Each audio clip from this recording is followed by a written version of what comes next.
Hello. In this video, you are going to learn certain interesting factors, interesting cultural factors that have their impact on, global marketing or global advertising. Okay, let us see what they are.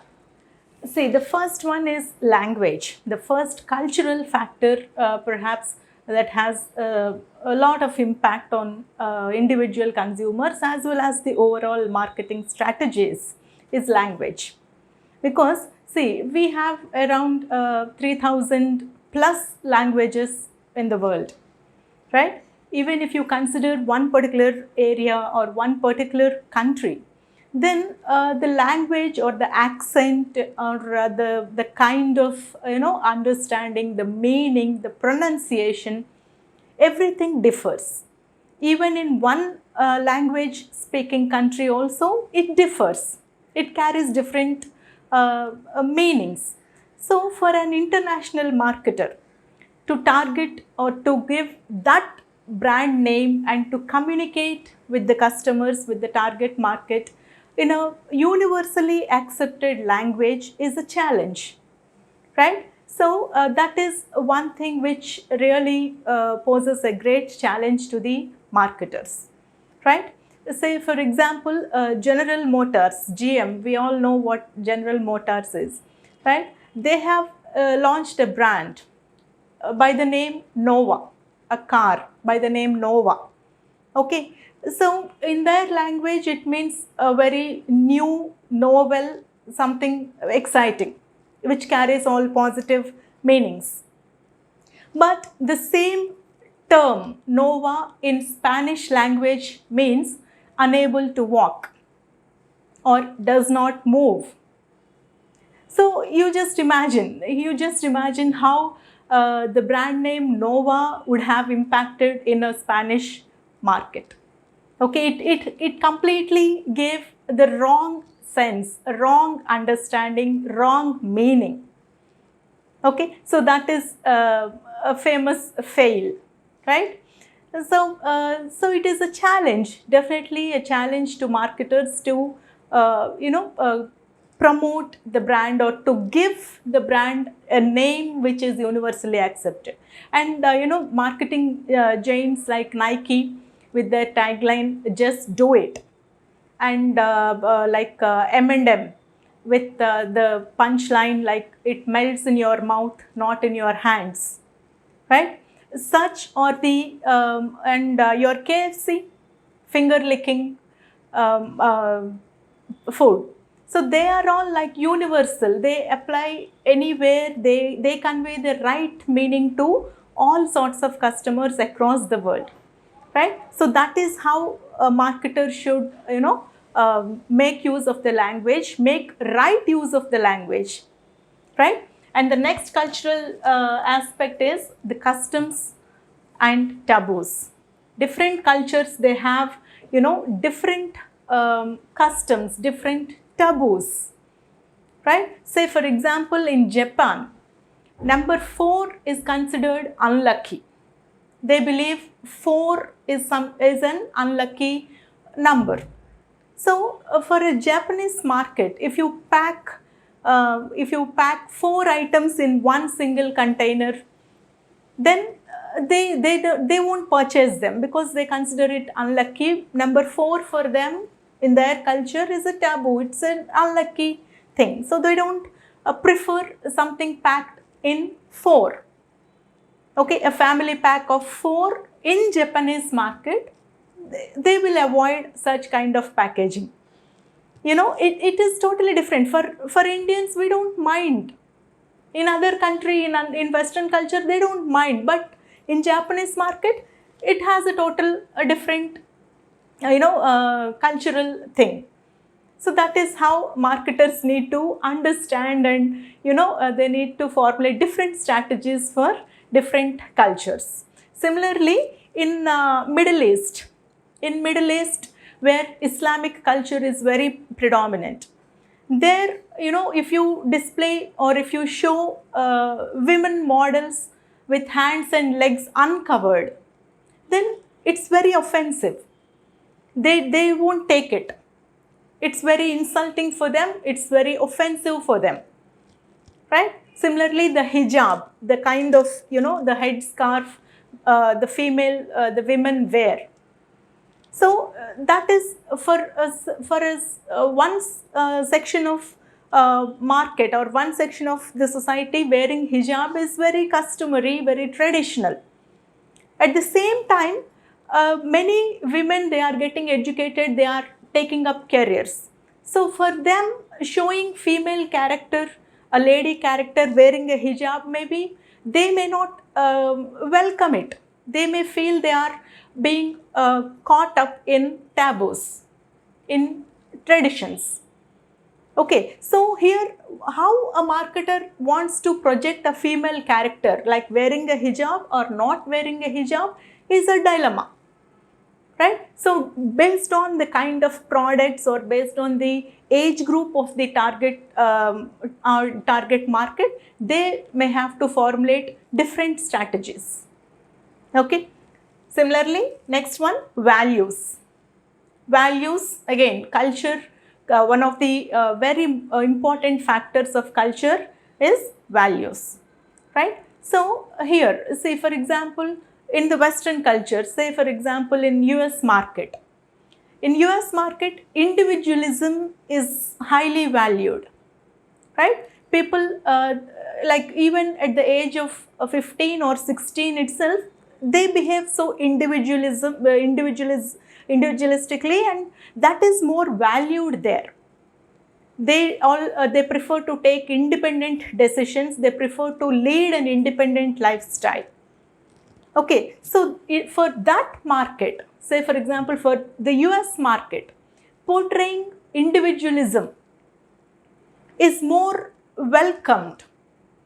Okay, in contrast to individualism, in societies like India and Japan, where collectivism is more important, like most of the people in India and Japan and some other Asian countries, we prefer collectivism, groupism, like whatever decisions we take, that will be a family decision, mostly. Okay, so here whatever product you want to promote, whatever brand you want to promote, more of collectivism, more of family involvement, showing that kind of family atmosphere, that works best in these cultures as against individualism for the US culture. So even if you are trying to promote the same product, this is the difference you have to make out in your promotional and all other marketing efforts. Okay. Similarly, time punctuality.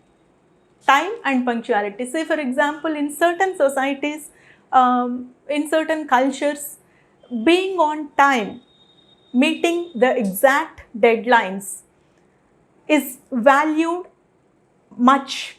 But in some other societies, punctuality is okay. Like even if you go late to a meeting, that is okay in some cultures. So that is also like if the marketer is from a very, a highly punctual kind of a society, like for example in US market, time, deadlines, they are more valued. Okay, they are more objective, right? As against in India, for example, we don't mind even if the meeting starts a half an hour late. Okay, that is okay here. So if a US executive comes to India and he finds the Indians, insulting him or something like that, that is a cultural thing. But in India, it is an okay thing. Okay, so those differences they need to understand, especially when they are dealing with cross-cultural, markets, right? They should not feel offended or insulted. Okay, but as a rule of thumb, it is always good to maintain that punctuality and meet the deadlines on time. That is always a welcome measure. But you need to understand the other person from other culture and that culture's acceptance levels and tolerance levels. Okay. Similarly, You have business norms, certain business etiquette, business norms we call them. They differ. Again, based on the cultural factors and cultural issues, business norms also, they differ.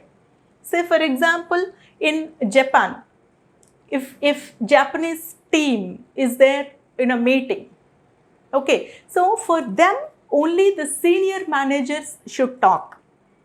The juniors are not allowed to talk in official meetings. That is the business norm that Japanese have set for themselves. But in US culture, position is not so important. Whether you are a senior or a junior, that is not really important. If you have a very good idea, if you have something to contribute, you are most welcome irrespective of your position. So that is the difference between one culture and the other culture. Right? Here there is nothing like what is right and what is wrong. It is about understanding the differences in culture and acknowledging them. Just acknowledging them, not judging them.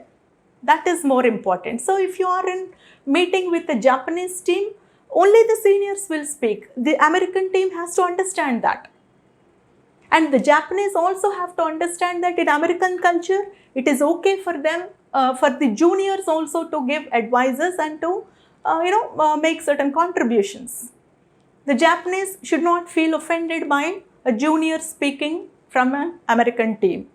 So that is how culture, differs, and business norms differ, and acknowledging that is very important without judgment. Okay, and see, for example, in Middle East, having alcohol is a no thing. For them, it's not a common thing, and they don't encourage publicly, having alcohol at business meetings and all. But in Western culture, toasting is a common thing. It's a ritual. Okay, so that is the difference between cultures again. Okay, the cultures and the business norms, right? Likewise, handshake. Like in American culture, they consider handshake as a customary thing, right? Like when the deal is done, then they shake hands. But in Indian culture, we prefer saying we prefer giving a different gesture, like saying namaste, or in Japanese culture, bowing their heads instead of handshake, right? So someone from Western culture tries to shake hands with a lady executive from, say, Japanese culture or a Middle East culture. There may be a clash of, opinions. So that is they need to understand. Similarly, religious beliefs and celebrations, right? In different culture, different religions are celebrated, different festivals are celebrated. Like for example, in the Western culture, Christmas is widely celebrated, right? So from the business point of view, that a marketer needs to understand what are the celebrations that are going on in different cultures, right? For example, Christmas is widely celebrated in Western culture and of course across the world, of course, but in Western culture mostly. Okay, so that is a season for business. That is a season of sharing, gift giving, okay, of people meeting and greeting. So that is a huge opportunity. From the marketing point of view or business point of view, those religious celebrations, those festivals, they are, they are the huge business opportunities which the marketers need to grab. Okay, say in Islamic nations, Ramadan is widely celebrated. So during that month, during that festive season, it's a huge business opportunity for marketers, right? So these are a few examples of how different cultural factors will have impact on global marketing decisions. Okay, thank you. Please do like and subscribe to my channel.